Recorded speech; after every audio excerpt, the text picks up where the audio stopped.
Hi, my name is Morgan Lippman, and today I will be showing you how to run your own canned food drive. But before we get to that, I am going to show you a little presentation about food insecurity and why running canned food drives are so important.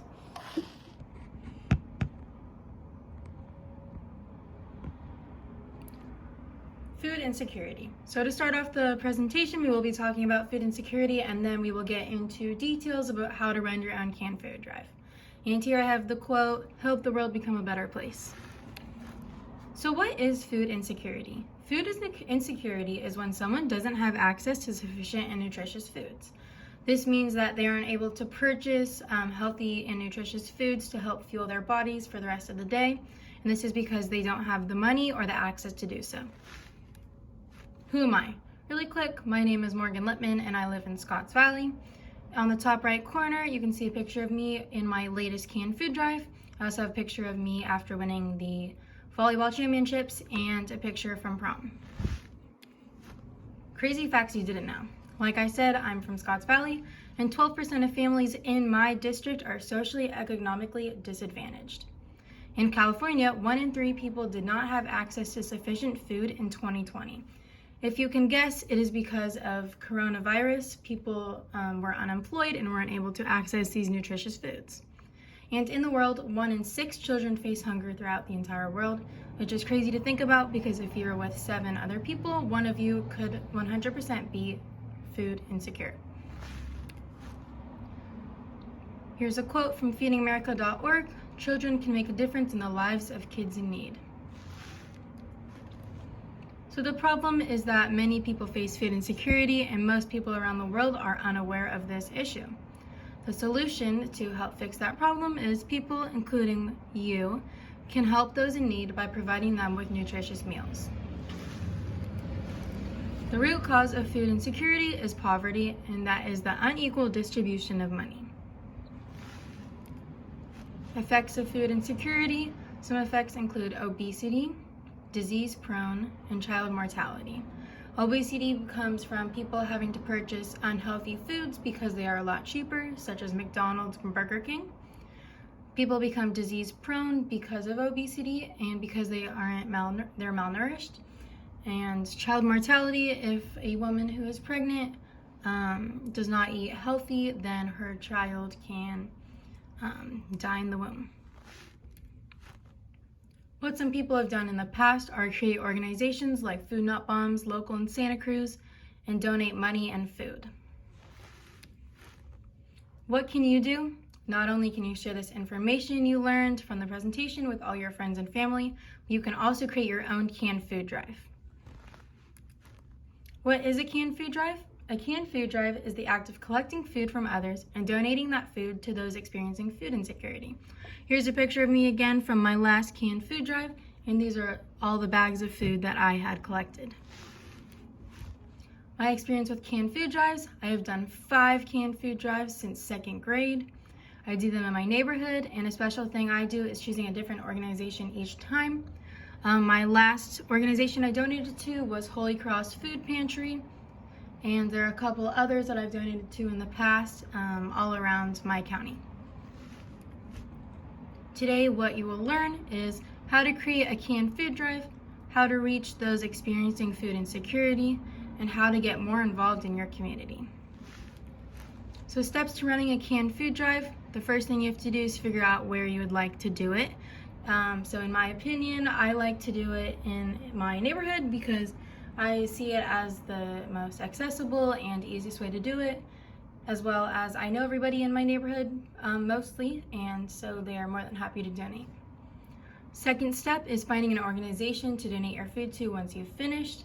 This doesn't need to be the second step, it can be your last step because there are so many organizations now in need of food, but this is also a really important step to figure out where you're going to donate this food to.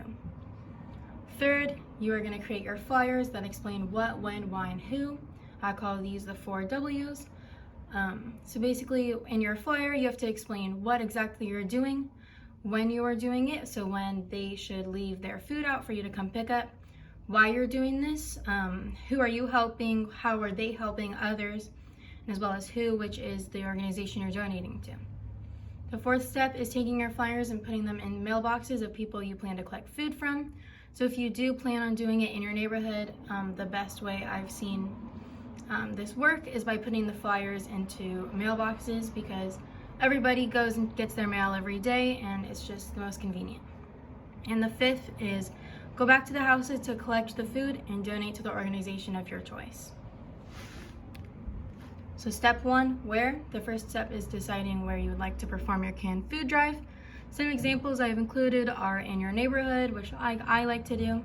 At your school, you can give flyers to people at your school and have them donate it at the end of school, or you can give it to your teachers, or you can do it at your parents' work. This is also a very good idea because your parents are able to pass them out and then they can help you collect them once people are ready to donate their food. Step two is choosing the organization of your choice. And some examples in my area are Second Harvest Food Drive, Food Not Bombs, Holy Cross Food Pantry, and the Calvary Food Pantry. These are the different organizations I've personally donated to, but it is super easy to find ones in your area. All you have to do is Google food drive or organizations collecting food in my area, and there will be a ton of options available. Step three is the flyer creation. Flyers are the main step towards doing a canned food drive, and flyers should include your plan, when you'll be collecting the cans, where people should leave the food, where you'll be donating the canned food, and a little about yourself with your email. It is super important to include what foods you accept and what you don't accept. Always remember that you can accept non-perishable items, including cereal, soup, items that won't go bad super easily. Foods you can't accept include fruits, bread, milk, anything that really needs to be refrigerated or frozen, unless you know your organization can get it out within the next day or two. So this is another example of acceptable and not acceptable. Acceptable food, which is not perishable, are canned fruit, chips, canned beans, non-refrigerated milk, and canned soup. Not acceptable food is fresh fruit, meat like bacon, bread, and cheese. And always remember that your food should not be expired once you donate it. You should always check before you donate your food to make sure that everything hasn't expired, or else there's nothing they'll be able to do with it. Step four is a distribution process. Distribute your flyers to who you want to collect cans from. Examples again are neighborhood in a mailbox, school, you can pass them out, and parents' work, place them in each office. Step five is the collection. Go collect the cans at the place you distributed the flyers. Bring a parent to load the cans into their car if you can't drive. And once done, bring them home and get ready to donate. Time for a game. This was for a presentation. If this sounds interesting to you, summer is just around the corner. Some of you may already have summer over, or you may be watching this during a different period of time, but you never know. People are always in need, and it's never too late to start. So benefits to doing the canned food drive: you're helping others, you're gaining leadership skills, people skills, self-worth, connections, and bragging rights, everyone's favorite. I always like to include self-worth and connections. Self-worth means that you feel good doing this. It makes you feel better. And connections, you're learning new people who can connect you to others. And it's just a very big cloud that can keep building. Thank you for watching. I appreciate it. And now I will show you an example of how I run my own canned food drive.